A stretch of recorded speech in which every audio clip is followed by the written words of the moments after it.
আমরা সন্তান নিয়ে খুব কষ্টে আছি, আমাদের পেটে ক্ষুধা, আমরা ডাল ভাত খেয়ে বেঁচে থাকতে চাই। আমার একটাই দাবি, আমার হাজবেন্ডের চাকরি পুনর্বহাল। হাসিনা সরকারের ফ্যাসিজমের কারণে যাদেরকে চাকরিচ্যুত করা হয়েছে তাদের চাকরি ফেরত চাই। আমরা অধিকার আদায় না করা পর্যন্ত রাজপথ ছাড়বো না, আমরা রাজপথেই থাকবো।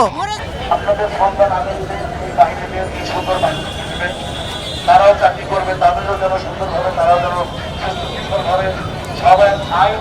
আপনারা কি কেউ চান যে আপনাদের মা বোনরা রাস্তায় এইভাবে দাঁড়িয়ে আছে? কোনো কেউই চায় না। এইটুকু দাঁড়িয়ে আমি আছি, আপনারা আমাদের সহযোগিতা করবেন, এর বেশি কোনো কিছু চাচ্ছি না।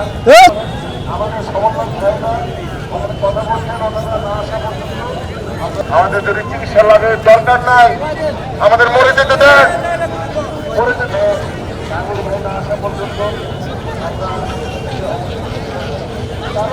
আমরা একটা সুস্থভাবে আসবে, তারপর আমরা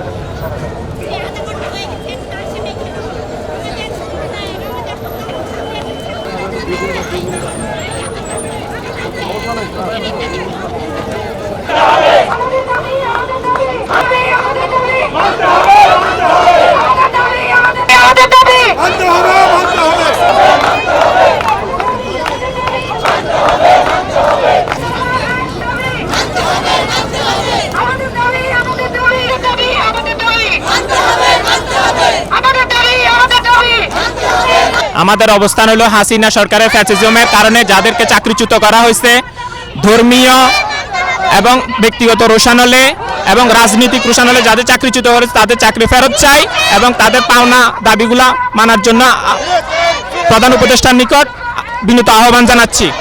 আমাদের যাদের চাকরি পুনর্বহালের সম্ভব হচ্ছে না তাদের পেনশনের আওতায় যেন নিয়ে আসে, আর যাদের পুনর্বহালের আওতায় আনা সম্ভব তাদের জন্য পুনর্বহাল হয়, আর নাইলে আমরা এই অবস্থান, আমরা এখান থেকে আর লড়বো না যতক্ষণ আমাদের দাবি আদায় হবে না ততক্ষণ পর্যন্ত।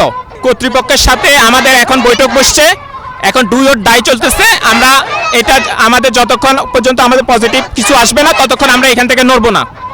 এখন অথরিটির সাথে বৈঠক চলতেছে উপরে, আমরা আছি আমাদের প্রধান সমন্বয়কের অপেক্ষায়, উনি কি বক্তব্য দেয় এটার অপেক্ষায়। বিগত সরকারের আমলে ওনার চাকরিচ্যুত হয়েছে, বিনা কারণবশত চাকরিচ্যুত হয়েছে।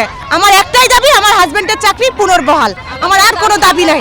আমরা জীবিকা নির্বাহ করতে আমাদের কষ্ট হচ্ছে, আমাদের বাচ্চা কাচ্চা নিয়ে বাঁচতে কষ্ট হচ্ছে, আমাদেরকে রাস্তায় নামতে বাধ্য হয়েছে। আমরা তো অশান্তিপূর্ণ আন্দোলন চাই নাই, আমাদেরকে কেন রাস্তায় নামতে বাধ্য করা হয়েছে? আমরা সকাল 8টা থেকে এখানে বসে রয়েছি, আমরা শান্তিপূর্ণভাবে চাইছি, কেউ আমাদের কথা শোনে না, সেজন্য আমরা এখন রাস্তায় এখানে বাধ্য হয়েছি নামতে। জি না না না না না, কোনো কিছুতে আমরা আমরা তখন আর কোনো উপায় না পাই আমরা এখন রাস্তায় আমাদের সবার বাচ্চা কাচ্চা নিয়ে, আমরা ছোট বাচ্চা কাচ্চা নিয়ে সকাল 8টা থেকে আমরা এখানে বসে রয়েছি। কেন ওদের চোখে এটা পড়তেছে না? আমাদের কিছু কয়েকজন সমন্বয়ককে ওখানে ঢুকানো হয়েছে, বলছে প্রধান বাহিনীর প্রধান যে উনি বলছে কথা বলবে, এখনো পর্যন্ত কোনো ডিসিশন দিচ্ছে না। আধা ঘন্টারও বেশি ধরে ওখানে কথা বলা হচ্ছে, এখনো কোনো ডিসিশন আমরা পাচ্ছি না। আমরা অধিকার আদায় না করা পর্যন্ত রাজপথ ছাড়বো না, আমরা রাজপথেই থাকবো।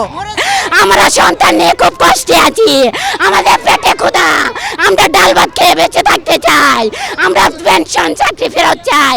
আমরা সকল সরকারে, আমার স্বামী 22 বছর চাকরি করেও কিছু পায়নি, ও সেনাবাহিনীতে কর্পোরাল হয়ে 22 বছর চাকরি করে দেশের রক্ত ঘাম দিয়েছে, কিন্তু আমি কিছু করি না।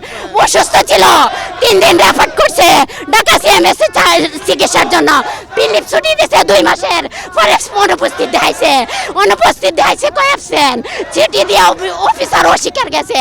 আমরা সৈন্যবাহিনীরা অফিসারদের সাথে কিছু বলার নাই, মুখ বন্ধ করে দিচ্ছে, অপরাধ না করলেও অপরাধী। আমি জানতে চাই 22 বছর চাকরি করে কত রক্ত ঘামে বাংলার মাটিতে জড়াইছে আমার স্বামী, আমি জানতে চাই কি পেলাম আমরা।